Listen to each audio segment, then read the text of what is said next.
Bonsoir, chers compatriotes, amis téléspectateurs. Bienvenue encore une fois dans cette émission Face à l'actu sur les Guinéens de l'étranger. Et nous nous excusons, oui, du retard de cette émission d'aujourd'hui.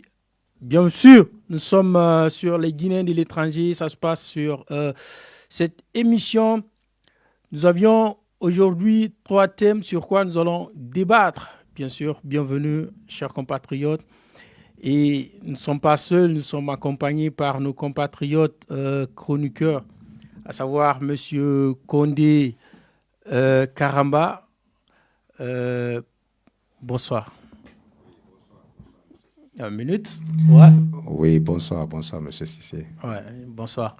Vous allez bien? Oui, ça va, Dieu merci. J'espère que vous allez bien aussi. Oui, ça va. Le week-end, le début du week-end. Ah, ça se passe. Ah, Dieu merci, Dieu merci. Et accompagné par mon compatriote, lui c'est Amadou Metro Camara, avec qui je pense que je me sépare très rarement. Bonsoir mon frère. Bonsoir M. Cissé. Vous allez bien? Je vais très bien, Dieu merci. Ouais, très bien habillé ce soir-là. Merci beaucoup, je vous ressemble aujourd'hui. Merci. Chers compatriotes, amis téléspectateurs, comme je vous disais à l'entame, 3 thèmes ce soir.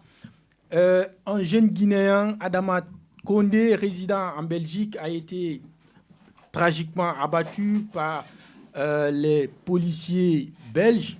On en parle dans cette émission. Le 16 de ce mois, un avion a atterri encore une fois du côté de la Guinée qui transportait nos compatriotes résidant ici en Allemagne. On en parle dans cette émission. Bien sûr, les élections présidentielles du côté de la Guinée, avec beaucoup de choses à se dire.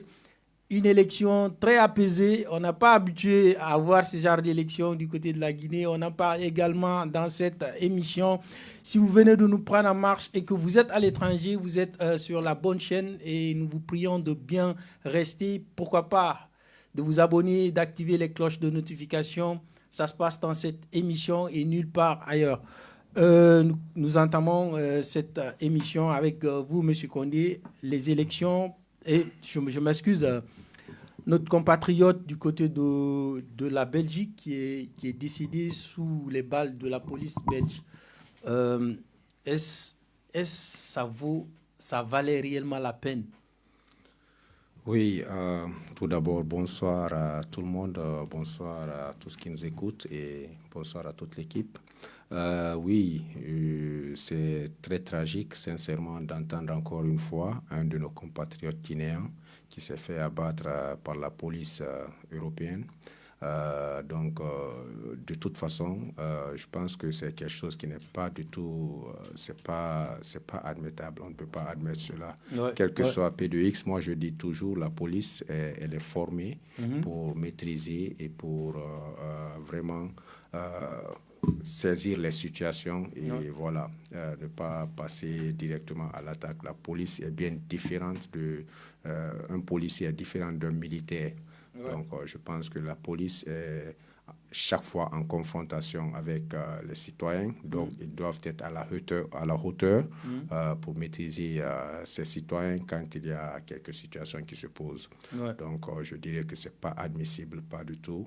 Et nous le regrettons sincèrement. Et j'espère que cette fois-ci, ça serait une dernière fois. Voilà. Cette fois-ci, ça serait une dernière fois, le dit M. Condé. Et de l'autre côté, M. Camara, quels sont d'abord les échos? Qu'est-ce que vous avez appris sur ce décès? Bon, en quelque sorte, c'était un matin, comme le dit M. Condé. Je me suis rendu compte de ce qui s'est passé en Belgique. Pour moi, je veux soulever juste un point. Quand j'ai vu l'événement qui s'est passé, c'était vraiment un événement tragique. Notre compatriote Adama Condé, décédé d'une manière très, très tragique. Mais le souci que moi je me pose, c'est quoi? Si, par exemple, un compatriote, même pas un Guinéen, un Africain ou un Belge, peu importe, un citoyen, si la police réellement peut attraper ou est à mesure de contrôler une personne, je me demande qu'est-ce qui peut amener la police à tirer. Exactement. Même pas 1 balle, 2 balles, mais 3 balles. 3 balles. Pour moi, c'est un assassinat. En quoi et en plus, dans un tunnel, ils pouvaient s'enfuir, ça c'est vrai. Mais la police belge, on est en Europe, on n'est pas dans une république bananière. Donc, elle a tous les moyens d'enquêter, de vérifier, même si tu es en fuite, mais de te trouver là où tu es, c'est-à-dire te punir, mais tirer dans le dos 1, 2, 3 balles, pour moi c'est un assassinat. Et aujourd'hui, je me suis rendu compte que la communauté guinéenne du côté de la Belgique s'est levée afin de mettre pression à ce que l'État belge fasse des enquêtes. Pour moi, la communauté guinéenne doit suivre ça de près. Et même l'État guinéen doit s'impliquer. Même pas personnellement ou directement, mais diplomatiquement. Ok, l'État guinéen doit s'impliquer, le dit M. Camara. Et en même temps, il signale aussi que la communauté guinéenne de la Belgique se sont mobilisés pour manifester. Mais est-ce que la manifestation des Guinéens n'est pas trop sur les réseaux que sur le terrain? Oui, bon, on ne peut pas dire cela parce que ça dépend des situations, au fait, pour moi. Dans cette situation, notamment, je pense que quand le cas s'est posé, je ne sais pas si c'est dès le jour ou le lendemain qu'il y a eu quand même manifestation, les gens se sont mobilisés pour, au fait, aussi montrer qu'ils ne sont pas d'accord avec ce qui se passe. Donc, je dirais que c'est selon la situation. Et dans une situation pareille, spontanée, et s'il y a quand même un appel qui est entendu et que les gens se sont mobilisés par rapport à ça. Donc moi, je pense que pour un moment, on ne peut pas dire que c'est trop tard ou que c'est seulement sur les réseaux. Du fait que là, sur les lieux, c'était visible, quel que soit le nombre, mais je pense que encore, ils ont appelé encore à une manifestation. Je ne sais pas c'est quelle date, mais quand même, j'ai entendu l'écho qu'il y a encore appel à une manifestation. Mais il y a quelque chose que j'aimerais bien noter par rapport à ce que mon cher il a dit tout à l'heure concernant le délit, parce qu'il disait que lui il prend ça pour un assassinat. Et c'est effectivement ce que je peux dire, parce que déjà, quand on parle de la situation, je pense que la vidéo, ça circulait un peu. Donc les gens ont un peu vu la vidéo. Je sais pas. La vidéo d'ailleurs qu'on peut aussi montrer à nos compatriotes. Voilà, je pense qu'ils peuvent voir la vidéo en même temps.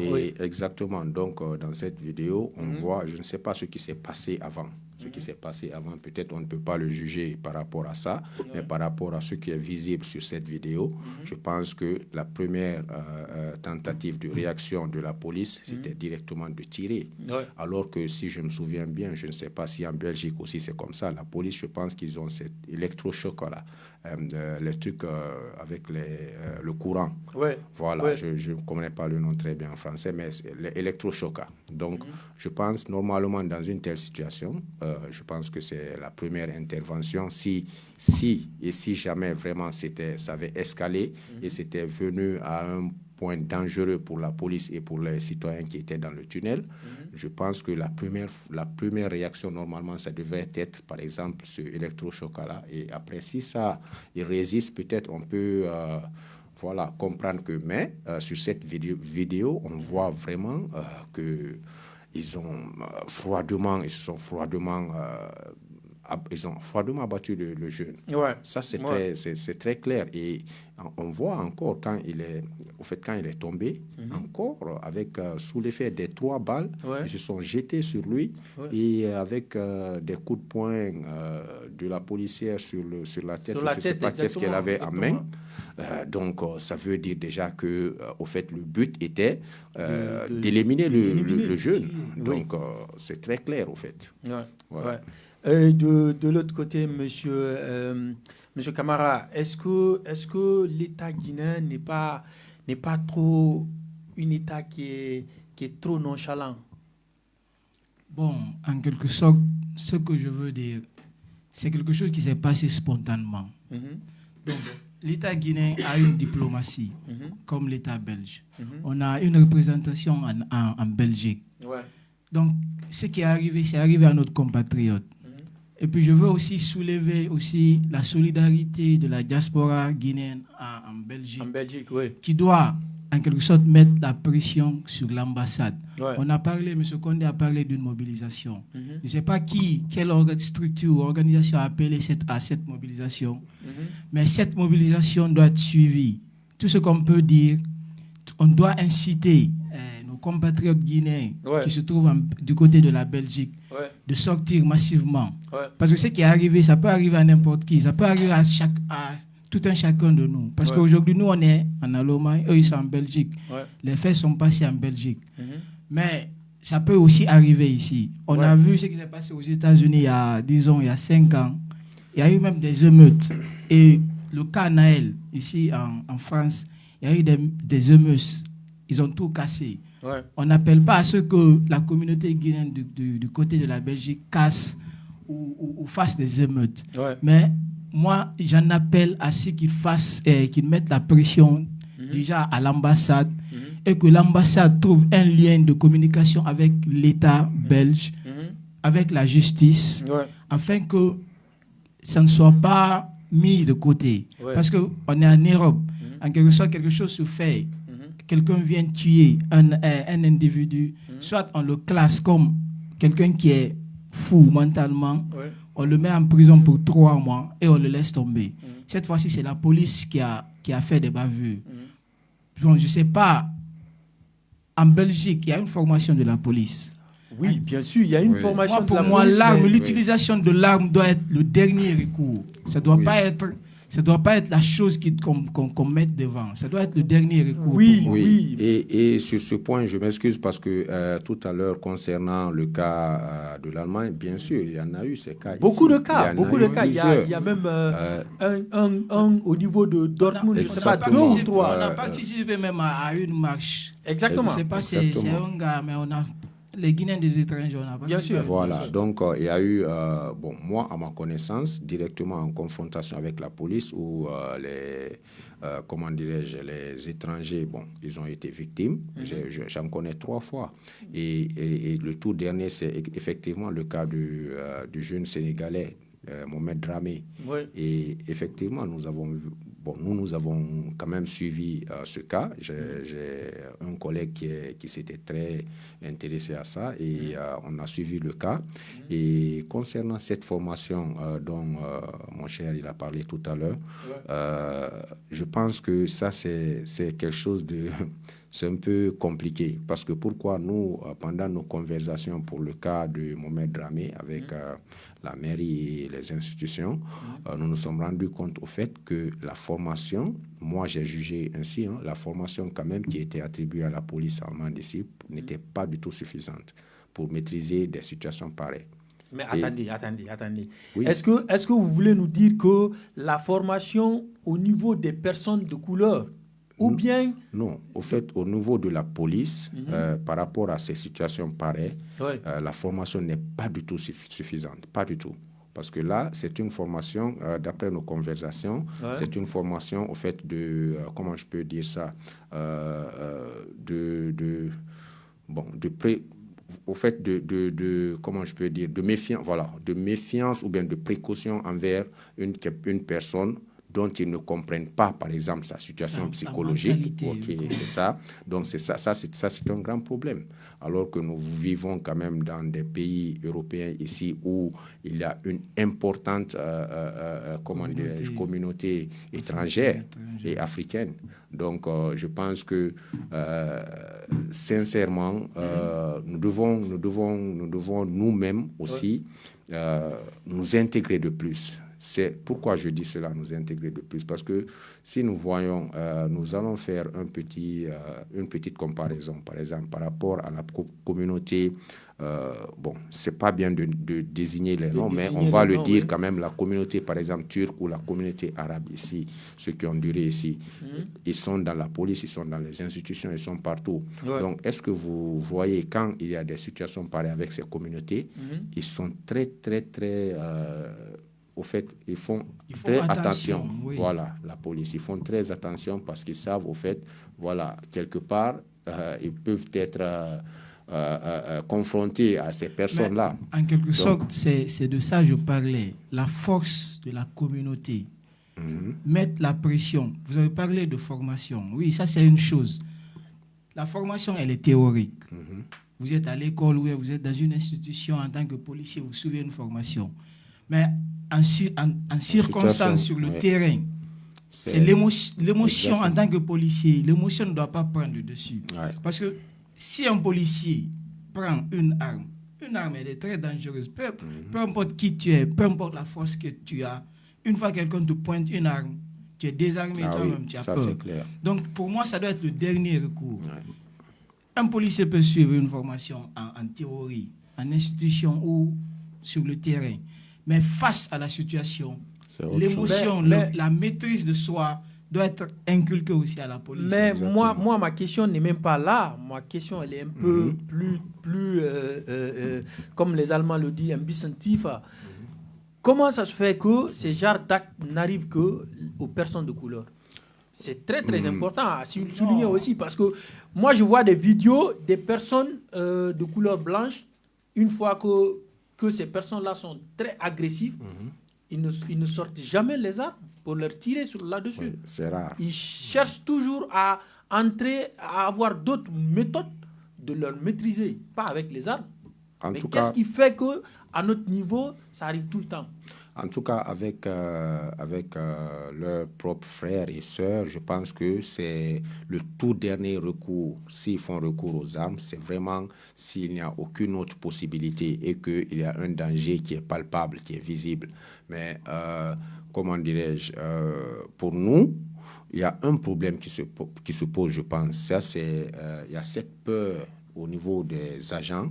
Bon, je ne veux pas maintenant parler pour exactement justifier ce qu'ils font, mais c'est ce qu'ils disent quand ils sont dans des situations pareilles. Par exemple, dans le cas de Dortmund, nous avons suivi ça de près, et exactement ce que c'était les dit. Ils disaient qu'ils avaient peur et qu'ils voulaient se protéger. Mais dans ce cas, il y avait le jeune, il avait quand même un couteau, une arme à la main, mais il n'a adressé son arme contre personne. Donc, il était juste arrêté. Au fait, le petit, lui, dans son cas, c'était un problème de psychologie. C'est ce qu'ils disent tout le temps. Non, pour le petit, lui-même, il avait un problème. C'était un jeune qui a traversé la mer et avec toutes ces... avec tout ce problème-là. Donc, il est venu, la tête s'était pleine. Donc, il était aussi, comment dirais-je, dans un heim, comment ça s'appelle? Voilà. Centre d'accueil. Voilà, dans un centre d'accueil. Et là, il se sentait, bon, en tout cas, c'est là-bas que ça pétait.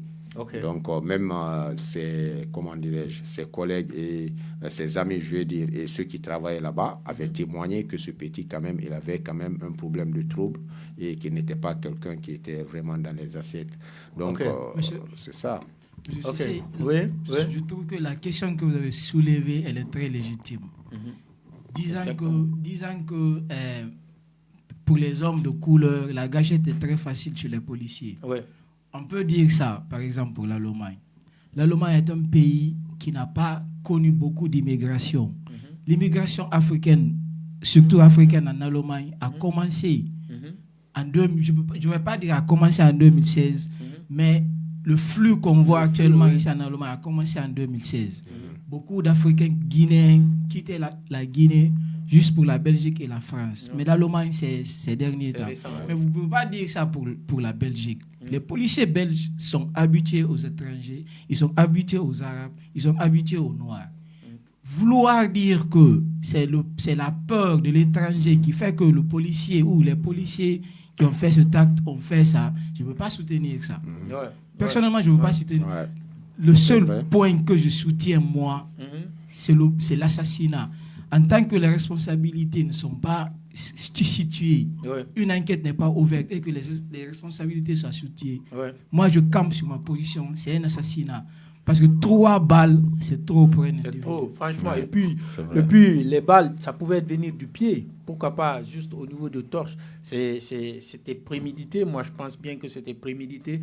Mesdames et messieurs, chers compatriotes, bienvenue. Il y a Dramé Kandi qui nous précise que Mohamed Dramé est guinéen aussi, mais déclaré ici comme sénégalais. Donc, c'était une précision du côté de TikTok. Donc, ça veut dire qu'on nous suit depuis notre compte TikTok. Oui, mais excusez-moi, pour le cas de Mohamed Dramé, peut-être que je ne sais pas s'il se trompe, mais Mohamed Dramé est bien sénégalais parce que finalement, nous avons eu le contact de ses parents au Sénégal, de sa mère, et actuellement, nous avons pu faire venir 2 de ses frères qui vivent actuellement ici, qui étaient venus au fait pour assister à ce jugement et tout. Mais bon, finalement, on n'a pas eu gain de cause parce que les policiers, ils ont été déclarés non coupables. Et après même, ils ont été gradés juste après le jugement. Donc est-ce que c'est pas l'État qui a c'est une manière d'inciter? Non, c'est vraiment très... Je ne comprends pas comment je peux le dire, mais au fait, ça énerve un peu quand on est dans le milieu là-bas et qu'on entend ce qui se dit. Au fait, ça énerve un peu. Mais quand même, il faut faire attention. Ne pas... C'est vrai que ça choque, mais il ne faut pas que nous tombons dans les émotions. Parce que pourquoi? Quand on part au niveau juridique, ça, c'est toujours très compliqué. La justice, là, mon cher, vraiment, ils ont des mots là-bas, des justifications qui n'ont souvent aucun sens. Mais vu que c'est la loi, voilà, ils ont toujours des argumentations qu'ils peuvent placer par rapport à ça. Et c'est ce qui fait mal le plus. C'est ce qui fait mal. C'est pourquoi tout à l'heure, je voulais accentuer là-dessus que nous devons essayer de nous... Parce que c'est quand on est dedans qu'on peut marquer beaucoup. On peut influencer beaucoup. Mais tant qu'on est à l'écart, tant qu'on est à l'extérieur ou bien à la marge, c'est très difficile. On peut dire tout, on peut sentir tout ce qu'on veut, mais ils ont toujours des arguments qui sont plus forts que les nôtres. Et c'est ça le problème. Donc, pour arriver là-bas, je pense qu'il n'est pas trop tard, il n'est pas trop tôt, peut-être, mais il faut commencer. Il faut que nous ayons quelques objectifs qui peuvent faire que demain, parce que aujourd'hui, on ne peut pas se dire qu'on se bat seulement que pour nous-mêmes. On doit se battre pour la nouvelle génération. On a nos enfants qui grandissent ici. On a d'autres aussi qui vont venir ici. Il faut que, quand ils viennent, que quand même la situation que nous avons vécue et que nous vivons aujourd'hui, au fait que ça s'améliore un peu. Et ça ne peut s'améliorer qu'à travers notre combat. Et le combat n'est pas seulement de sortir manifester, ce n'est pas seulement de ce que nous faisons ici, de faire des débats là-dessus, non. Mais c'est de partir au fait, de pratiquer au fait. Et la pratique, c'est quoi? C'est d'essayer d'avoir aussi un pouvoir dans les institutions ou dans les pays dans lesquels nous vivons. Et ça, c'est possible parce que, quoi que nous disons, quand même, ces pays, ils ont quand même une certaine marge de démocratie et d'état de droit, c'est-à-dire que quand il y a le mérite, quand il y a la compétence, il y a la possibilité que nous atteignions au fait ces niveaux. Donc, quand nous sommes là, nous pouvons aussi plus influencer. Oui, et c'est ce on peut influencer, mais si ça trouve que l'institution elle-même, elle représente, qui représente d'ailleurs ces policiers, elle est un peu pas trop nette dans ses faits. C'est un peu, je pense. Comme ce que M. Condé vient de dire. Je trouve ça très grave. Très, très grave même. C'est-à-dire des individus qui commettent. Je n'ai pas suivi réellement ce qui s'est passé avec le nommé Dramé. Mais des policiers, dans ces circonstances comme ça, la personne a été tuée. Vouloir grader ces personnes qui ont fait ça, je trouve ça très, très grave. C'est très grave. Au lieu de sanctionner, grader, je trouve ça très, très grave. Parce que ça peut inciter d'autres à commettre les mêmes crimes et s'attendre à ce qu'ils soient gradés. Exactement. Malheureusement, c'est très triste de l'entendre, mais malheureusement, c'est ainsi. Et vraiment, au fait, moi, à un certain moment, pour être sincère, je me suis retiré de ce comité parce que c'était un comité qui était là pour que... Mais est-ce qu'à la base aussi, ce n'est pas la cause? Ils vont essayer de faire ce genre de trucs de telle sorte que vous, qui vous êtes engagé dedans, pour que vous découragez. Non, je pense bien c'est ça. Non, c'est bon, je ne peux pas dire directement c'est ça, mais je sais quand même qu'il y a quelque chose que, quel que soit P2X, au fait, ces personnes, ils sont prêts d'abord à protéger leurs citoyens et leurs institutions. Ça, c'est le premier d'abord. Maintenant, après, s'il y a peut-être l'exagération ou bien s'il y a peut-être des jalons qui peuvent les envoyer dans des problèmes après, là, ils peuvent faire peut-être quelque chose d'un peu partiel pour que ça soit aux yeux du public, pour que ça soit... Mais sincèrement, ils font à ce que ce soit dans leur avantage. Ouais. Et ça, ils ne regardent pas de moralité, ils ne regardent pas de quoi, je ne sais pas pour les accuser, mais ils ont vraiment placé, comment dirais-je, des dispositions par rapport à ça pour qu'ils puissent toujours s'en sortir. Ouais. Et ça, je pense que c'est tous les États normalement. Ça, c'est au fait la force de l'État. C'est triste à entendre, c'est triste à percevoir ainsi des oreilles ou bien des yeux d'un simple citoyen, mais c'est ça, au fait, la réalité. Et pour ça, il faut se battre. C'est ça, la réalité. Et pour ça, il faut se battre. Comme le dit M. Condé, on va essayer de se battre, mais autrement, la question que je me pose maintenant,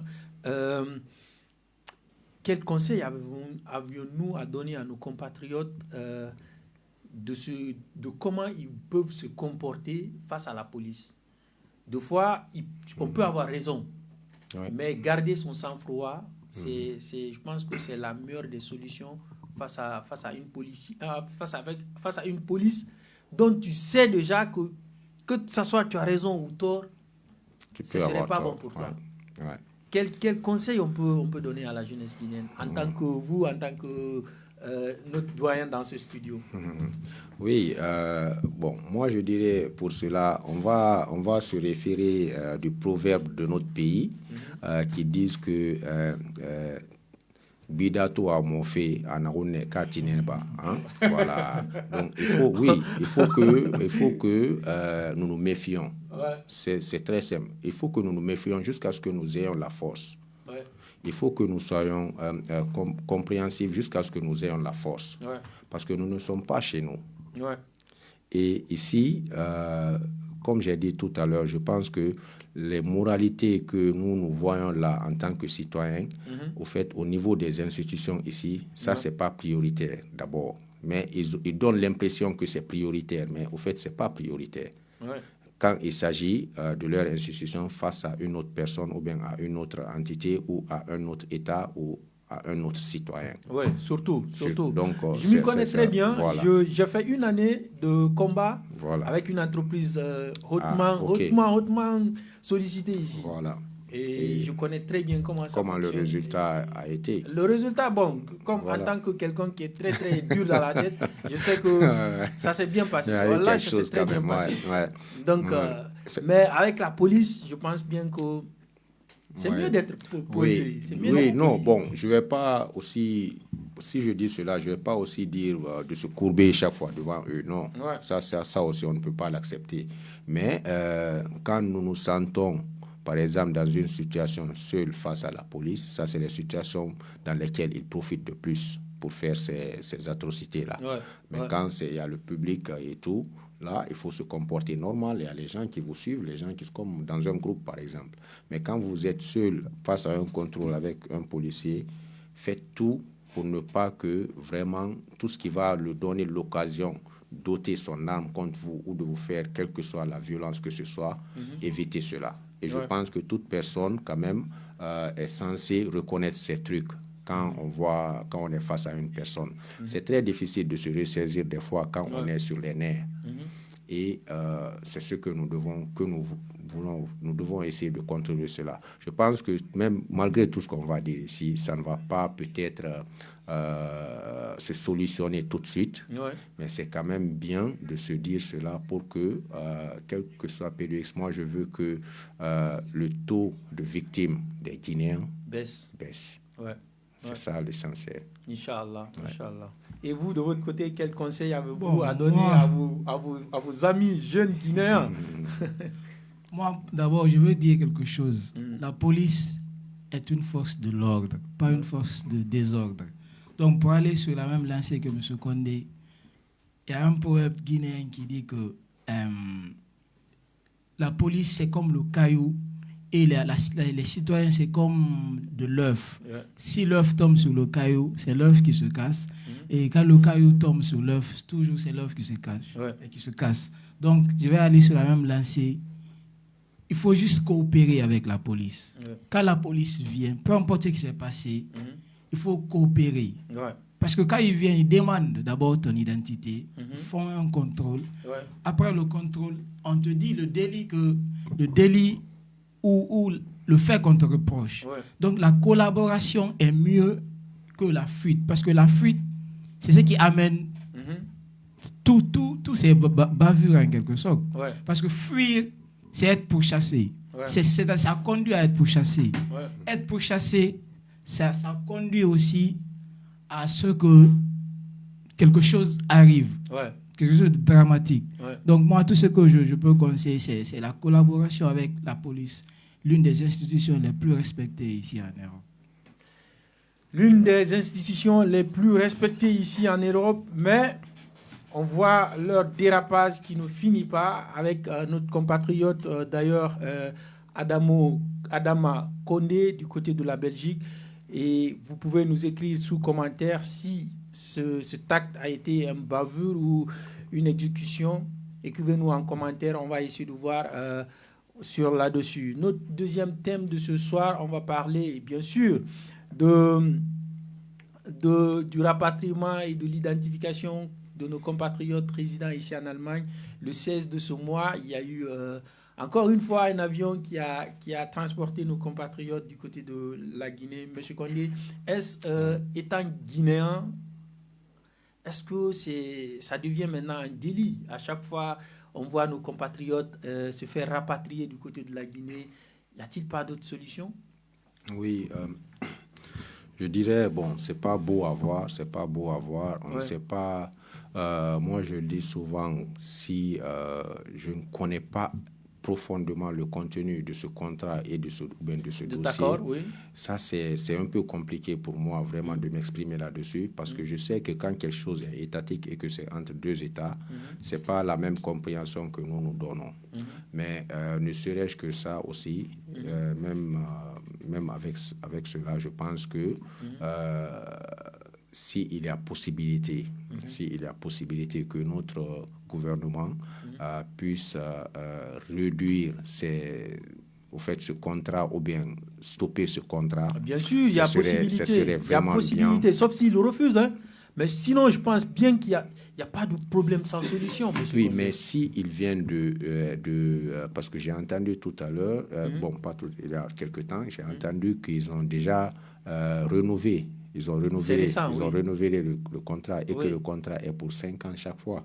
Oui, donc, même même s'il y a un contrat, mais vu l'allure de la manière dont les Allemands veulent profiter de ce contrat, c'est exagéré. Oui. Chaque mois, ils ne font que rapatrier nos compatriotes. Et que va devenir ces jeunes en Guinée?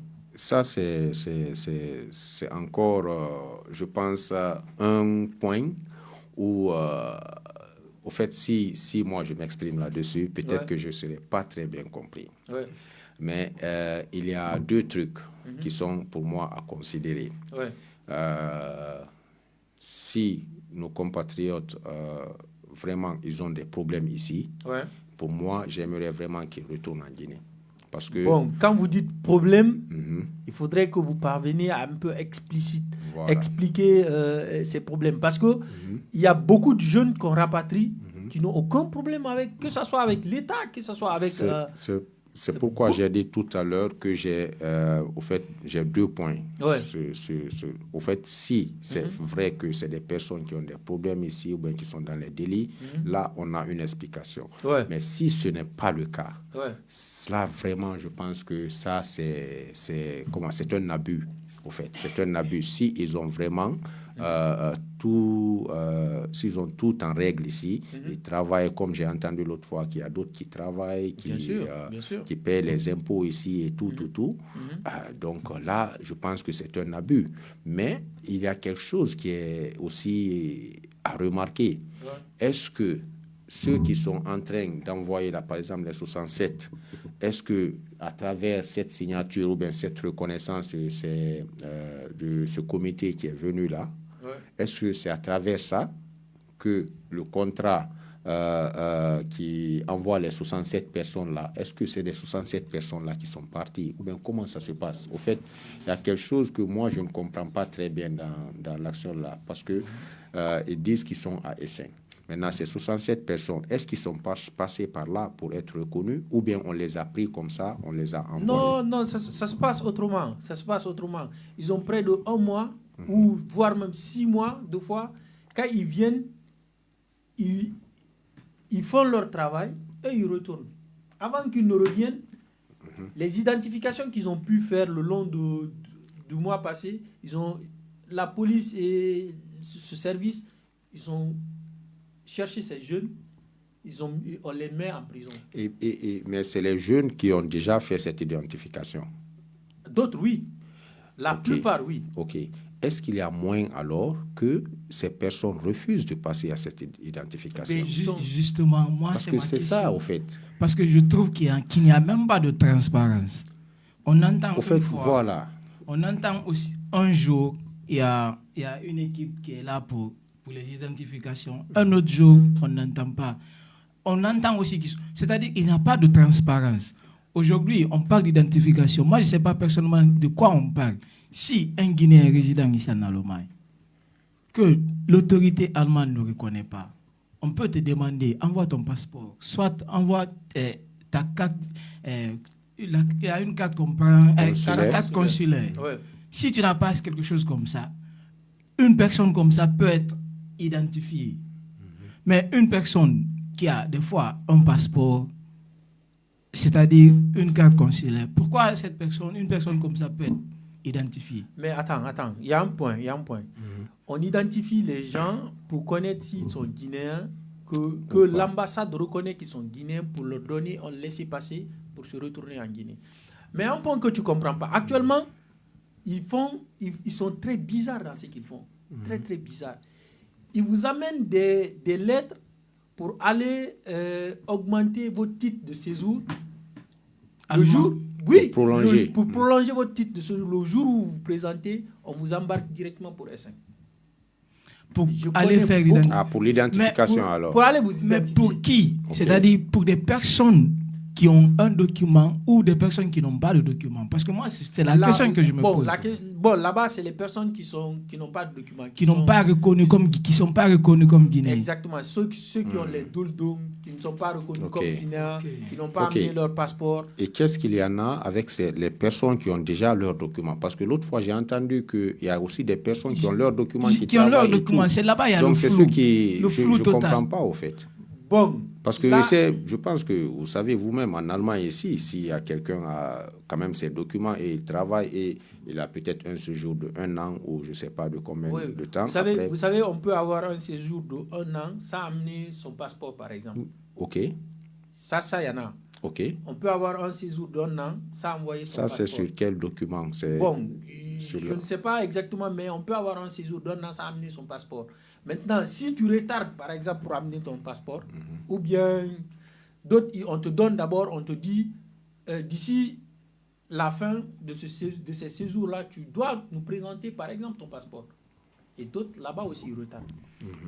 D'autres, ils ont déjà commencé les house building. Tu peux pas faire house building si tu n'as pas un document. Oui, c'est on a des gars qui ont fini même leur house building, qui ont même commencé à travailler. Oui, parce que moi, il y a un jeune que je connais, mais ça, il y a longtemps, et ça, c'est pas avec comment dirais-je, avec le convoi, là. Lui, il travaillait quand même ici. Il avait... Non, il n'avait pas... On lui avait juste donné les papiers de travail. Ouais. Et lui, sans que nous le sachions, il est parti, il a envoyé son passeport ici. Et d'après ce qu'il nous a raconté après, il a informé les institutions qu'il a reçu son passeport. Ouais. Donc, un jour où il était au travail, juste à son retour du travail, ils l'ont pris là-bas et ils l'ont envoyé.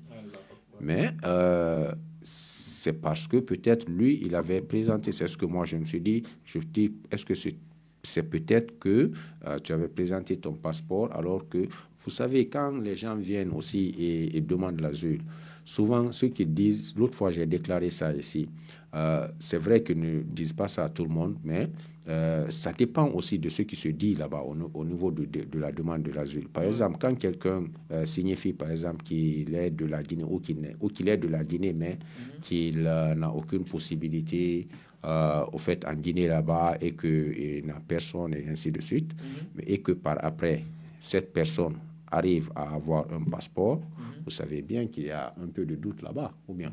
Parce que là, je me demande, est-ce que, au fait, les procédures que nos frères aussi ils entreprennent ici, est-ce que c'est bien réfléchi? Ça aussi, c'est un problème. En quelque sorte, pour rebondir un peu, pour moi, il y a un problème d'information. Parce qu'il y a beaucoup de nos compatriotes qui quittent nos pays, venir ici en Europe, tout en pensant que si une fois en Europe, une fois que je me suis lancé dans une procédure d'asile, il faudrait que je me fasse pitié devant le blanc, c'est-à-dire parler des problèmes. Ma maman est morte, mon papa est décédé, je n'ai pas d'argent, je ne mange pas. C'est-à-dire pour essayer d'influencer, de faire pitié, pensant que c'est ce qui va t'amener à avoir des documents. Je veux juste dire quelque chose. La procédure d'asile, c'est une procédure qui amène à protéger des personnes qui ne sont pas ressortissants d'un pays, c'est-à-dire à ceux qui soient protégés. Mais protégés, si une fois tu es menacé, ou ta vie est menacée, ou tu es poursuivi politiquement, religieusement, ou c'est-à-dire en tant qu'on est dans des pays qui acceptent le LGBTisme et que dans ton État, le LGBTisme n'est pas reconnu et que tu es persécuté pour ça, on te protège.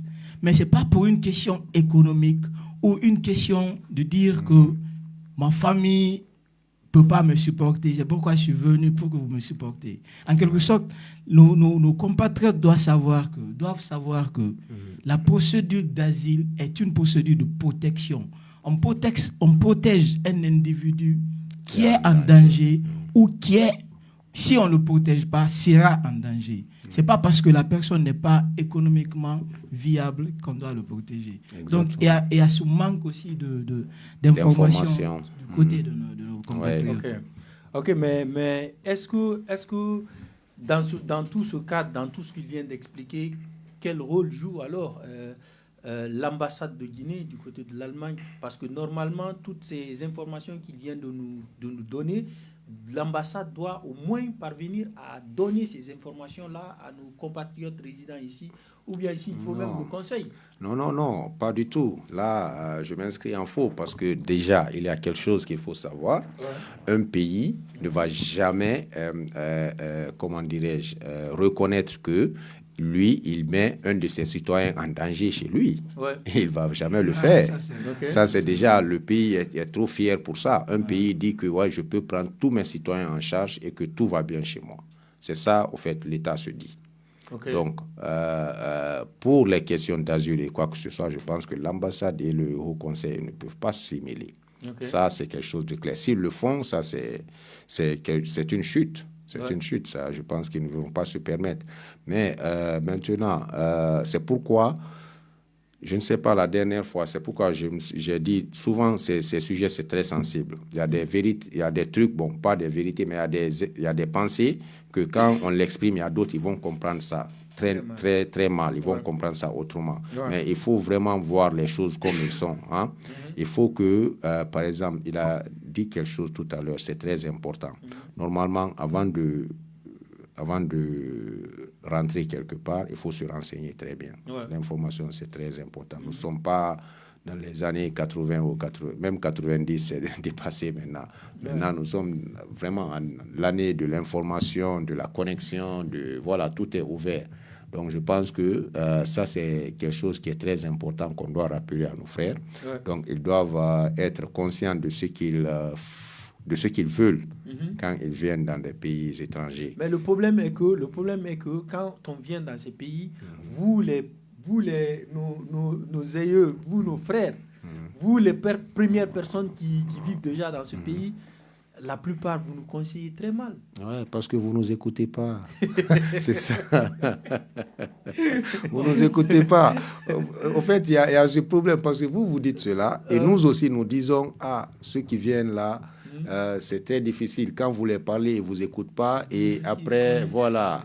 ils pensent qu'ils connaissent tout. Donc nous, ici, vu que quand on fait un peu de temps ici, l'esprit s'ouvre trop, au fait. C'est-à-dire, l'esprit s'ouvre comment, si je veux dire ainsi. L'esprit s'ouvre de sorte que tu sais que même avec quelque chose que toi, tu sembles voir négatif ou pas bien, ça peut marcher.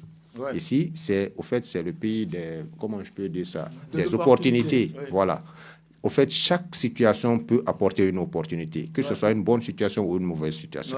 Donc, sachant cela, souvent, quand un jeune nouveau vient d'arriver, que la personne lui donne des conseils et que on remarque que ce jeune, non, il ne veut pas du tout partir dans cette direction, il a une autre direction dans sa tête.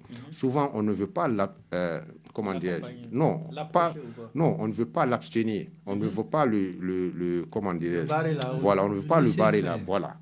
Si je dis ça, pourquoi? Parce que, au fait, avec toutes les expériences ici, on se rend compte que oui, même souvent, on a vu, au fait, ça dépend de tout ce qu'on a vécu ici. Ouais. On a vécu des personnes aussi qui étaient exactement dans cette situation et qui n'ont pas voulu marcher dans les mêmes pas que d'autres leur donnent comme les meilleurs pas, mais après, ils s'en sortent.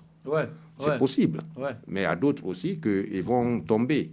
Donc, à un certain moment, on se dit, OK, de toute façon, je pense que vous êtes une génération très innovée. Moi, je le dis toujours, oui. Et qui ose beaucoup, et c'est ce que j'aime. Donc, souvent, c'est bien parce que à travers vous, il y a eu beaucoup de portes ils ont ouvert beaucoup de portes ici. Vous ne pouvez pas vous imaginer, sincèrement. Au moment où nous, on était venus ici, il y avait des trucs, mon frère, on ne pouvait pas s'imaginer. Ah bon? On ne pouvait pas du tout s'imaginer ça. Et c'est pourquoi je dis oui. Donc, souvent, oui, peut-être que c'est bien de laisser faire. Et quand ça se passe comme ça, voilà, peut-être qu'il y a des portes qui vont s'ouvrir. Nous, on n'a pas eu le courage de faire ces pas-là à notre époque. Mais vous, bon, je veux dire, cette génération, quand ils sont venus, ils ont tapé et voilà, ça a réussi. C'est pourquoi on ne veut pas s'arrêter. Voilà, il faut continuer à taper. Je vous encourage. Je vous encourage. Et d'ailleurs, c'est pourquoi on vous remercie encore d'être toujours auprès de la jeunesse. Merci. De la jeunesse qui innove tout le temps, qui veulent un changement très approfondi. Et M. Camara, sûrement, vous avez quelque chose à dire? Non, mais M. Cissé, si on revient sur le rapatriement de nos compatriotes, laissez-moi une fois encore accuser la diplomatie guinéenne. Bien sûr, vas-y. C'est quelque chose, j'aime beaucoup entendre ça. En quelque sorte, un État, diplomatiquement, doit protéger ses ressortissants à l'étranger. Aujourd'hui, on voit qu'il y a des rapatriements qui continuent. Ce n'est pas parce que c'est une mauvaise chose ou c'est une bonne chose. S'il y a de nos compatriotes qui sont là, qui sont arrêtés dans des circonstances graves, tu vois, non? L'État peut négocier leur arrivée au pays, mais tomber sur des gens, n'importe comment, les suivre, aller chez les gens, les poursuivre. Moi, je me trouve que si l'État accepte ça, l'État est en défaut. Prenons un exemple seulement. Je veux venir sur quelque chose. Prenons un exemple.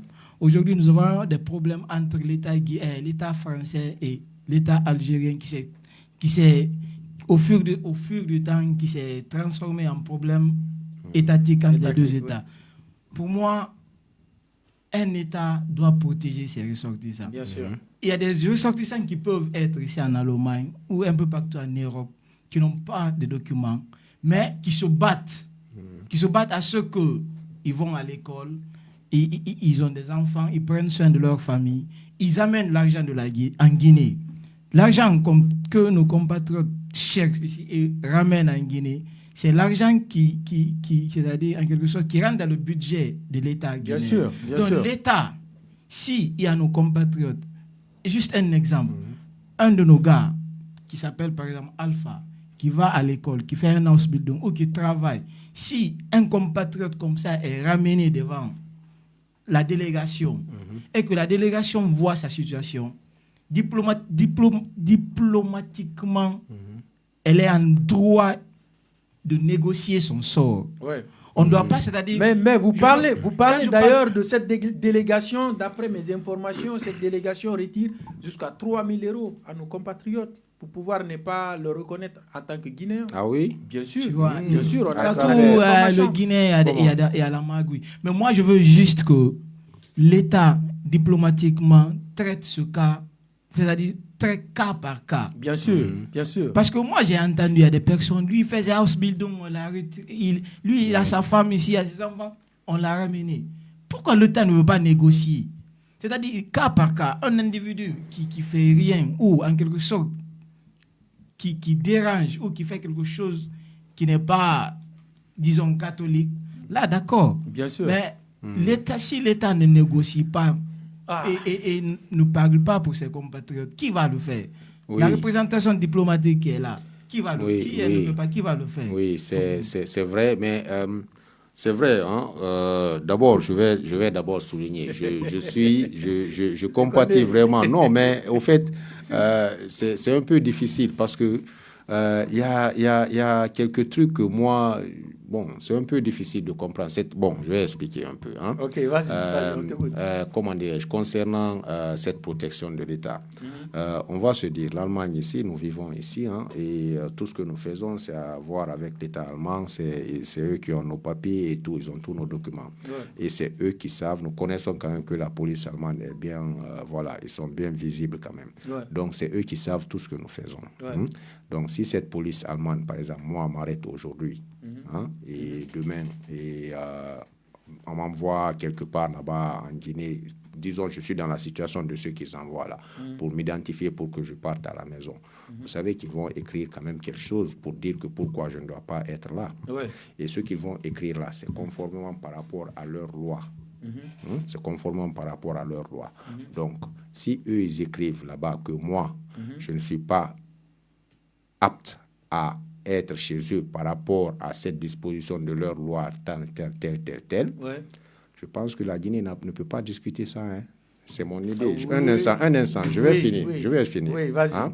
Je pense que la Guinée ne peut pas discuter cela. Ouais. Sachant que d'abord, j'ai dit en premier tout à l'heure, un État est toujours fier d'avoir la capacité de supporter ses citoyens, même si ce n'est pas le cas. Je ne dis pas que c'est le cas en Guinée. Je ne dis pas que c'est le cas. Okay. Mais quand ils sont face à des situations pareilles, en fait, je me mets un peu dans leur peau pour voir comment est-ce qu'ils réagissent. Donc, quand ils sont dans des situations pareilles, je ne pense pas que quand moi je viens, je dis, OK, ton fils qui était chez moi, là, il a gâté ma télé, ou bien j'ai mis cette loi, même si ce n'est pas quelque chose qui est visible. J'ai mis cette loi, moi, chez moi, c'est comme ça. Mais lui, chaque fois quand il vient, il fait ça, il fait ça, il fait ça, il fait ça. Mais ça doit être réciproque. Ça doit être réciproque. Non, mais si ça trouve on peut le faire chez nous aussi.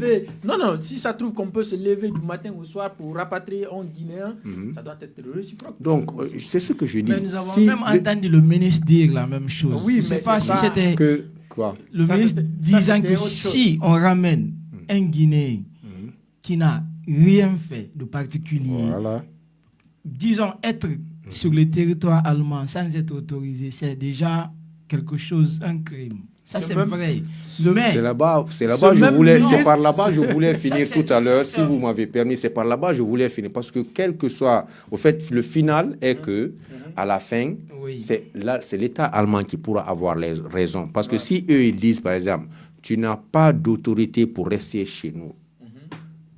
Ça, justement, ça c'est vrai. C'est ce que moi, je voulais dire. Justement, être sur le territoire allemand sans être autorisé, en quelque sorte, est un crime. Mais quand je parle de la diplomatie, c'est le rôle de la diplomatie. Négocier cas par cas. Exactement. Négocier, c'est-à-dire amener à ce que nos compatriotes signent, voire même signer des accords, qui ne sont pas que des accords de rapatriement, des accords d'intégration, des accords, c'est-à-dire de laisser, même les personnes qui sont sur le territoire, qui ne sont pas en règle, mais si ils sont dans une situation d'intégration, qu'ils ont une famille. C'est des clauses que la diplomatie, c'est des petits curseurs que la diplomatie peut... C'est exactement là la force d'un État normalement. Si notre État était un État fort, un État puissant, normalement, on allait avoir ce pouvoir de négociation. Bien sûr. Mais Ce n'est pas le cas chez nous devant un État allemand. Bien sûr, on ne peut pas se déclarer déjà en défaite. Non, on ne se déclare pas en défaite, mais c'est ça la réalité au fait que nous voyons. On ne dit pas que c'est ça ou bien c'est pas ça, mais ce que nous voyons, si notre État ne peut pas réagir, c'est qu'ils sont faibles. Tout ce que je veux dire. Devant cet État. Notre État ne combat même pas parce que pour ne pas gagner, il faut ne pas combattre. Mais si tu combats, tu as un espoir de gagner. Mais savons-nous s'ils combattent ou pas? Pour moi, notre État se soumet. Savons-nous cela, s'ils combattent ou pas? Non, il se soumet.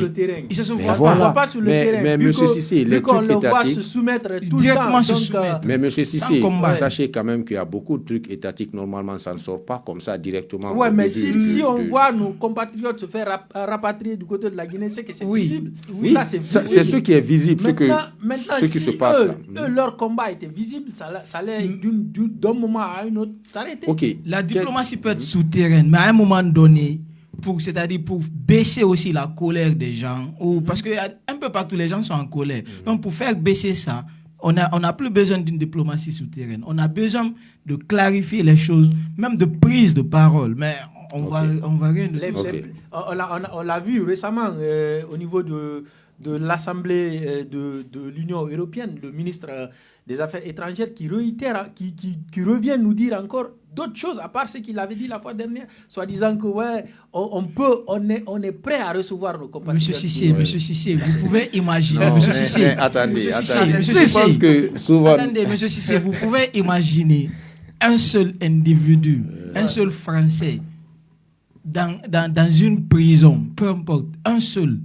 Il y a la diplomatie qui se bouge déjà. Bien sûr, il y en a, j'en connais un. Et chez nous, il y a des milliers. De la Russie. Non, M. Condé, je comprends ce qu'il dit. M. Condé veut suivre les règles. Ouais. Dans le monde, il y a des règles qui sont établies, ça c'est vrai. Mais le combat diplomatique, c'est aussi de permettre à tordre c'est vrai, mais moi je vois juste que la manière dont vous voulez que cette diplomatie se fasse voir, je pense que vous n'allez pas obtenir cela. D'abord, parce que pourquoi? On a dit tout à l'heure, je vais dire pourquoi. On a dit tout à l'heure, au fait, même pour nous ici, que d'essayer d'avoir quand même un peu de pouvoir pour pouvoir être entendu et tout. Mais est-ce que notre pays... Mais on en a besoin pour notre sécurité mentale. Oui, ça, non, quand même, je vais souligner quelque chose. D'abord, sincèrement, je pense que notre État doit quand même mettre tous les jalons pour pouvoir vraiment réduire ce fléau. C'est quand même exagéré. Ça, c'est quelque chose qu'on ne veut pas en discuter. C'est exagéré. Ça, c'est si un homme n'est pas mentalement en sécurité, il est tout le temps désorienté. Il ne peut rien faire. Ça. Exactement. Ok, chers compatriotes, amis téléspectateurs, on avait bien sûr un autre thème politique, mais chez nous, le social est primordial que la politique.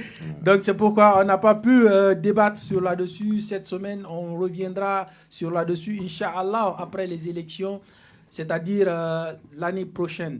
On a eu sur ce plateau notre compatriote, Monsieur Condé. Votre dernier mot? Oui, le dernier mot, je vais dire d'abord, comme je pense que pendant toute l'année, maintenant jusqu'à la fin de l'année, nous n'allons pas nous voir bonne année par précipitation à tous ceux qui nous suivent. Et j'espère que l'année 2027 va nous trouver dans de bonnes conditions, dans de bonne santé, et que enfin notre pays va commencer à s'émerger et avoir la voie qu'il doit avoir pour que nous évoluions, pour que nous nous développons. Amen. Vraiment, sincèrement, et je prie pour tous les Guinéens et Guinéennes et nous tous qui sommes à l'étranger ici, pour que nos conditions aussi s'améliorent et surtout pour nos frères qui sont dans les conditions de détresse concernant ces rapatriements, que vraiment Dieu fasse que nous ayons la force de les sortir de là, que notre État ait cette force et que toutes les dispositions que même le tout divin peut mettre pour que ça soit vraiment pas dans leur désavantage, que ça soit fait ainsi pour l'année 2027. En tout cas, toutes mes prières à tout le monde et à tous les Guinéens et pour la nouvelle année. Et voilà, merci. Merci beaucoup. Et d'ailleurs, c'est nous qui vous remercions. Encore une fois, on ne cesserait pas de vous remercier. En tant que grand frère, vous êtes tout le temps auprès de nous. Vous êtes tout le temps à l'écoute. Vous avez tellement de solutions pour nous qu'on ne cesse de vous remercier. Encore une fois, merci beaucoup. Et Monsieur Camara, votre dernier mot? Bon, mon dernier mot sera, comme déjà nous, les Guinéens de l'étranger, on rentre en congé pour, disons, 2 semaines. Ouais. Donc, je souhaite joyeux Noël et joyeuses fêtes de fin d'année à tous nos téléspectateurs. Et pour revenir, dire aux Guinéens, mon dernier mot sera, la Guinée est une force diplomatique qui s'ignore. Ouais, qui dort déjà là.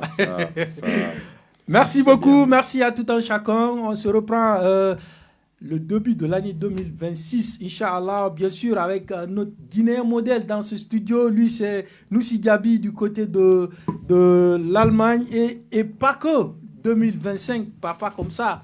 On a encore un événement, avant de fermer portes et fenêtres, on a un événement que M. Condé va essayer en 1 minute de nous expliquer ce que c'est. Oui, merci. Je vais juste profiter de cette minute-là pour inviter tous les parents et vraiment tous les enfants à notre événement de Noël de cette année que nous organisons vraiment pour un peu, comment dirais-je, donner cette ambiance de Noël. La joie de vivre voilà, aux la enfants. joie de vivre aux enfants que, que nous accompagnons pendant toute l'année, mais aussi à tous les enfants guinéens et guinéennes, mais aussi de l'Allemagne ici pour venir fêter avec nous. On veut juste donner cette joie aux enfants, faire un peu à l'africaine, un peu de cadeaux et tout ça. Donc, vous êtes tous invités. Je vais quand même un peu montrer le prospectus, je vais essayer si de c'est faire possible. passer l'information Voilà. sur nos Merci. canaux de communication le long de la semaine, Ok. Inch'Allah. Ça, c'est le lundi, alors, à partir de 14h à Dortmund. Ok, le lundi à partir de 14h à Dortmund. OK. Le débat prend fin ici, mais nos problèmes restent. Je disais, le débat prend fin ici, mais nos problèmes restent, à savoir Adama Condé est décédé, il est mort, il ne reviendra plus. Encore, il y a nos compatriotes qui se font rapatrier. Il faudrait qu'on en parle là-dessus. C'est avec ces mots, Merci. on ferme porte et fenêtre de cette émission. On se reprend, Inch'Allah, l'année prochaine. Pourquoi pas avec notre Guinéen modèle. Lui, c'est Noussi Gabi. Ciao, ciao. On se reprend. À la prochaine.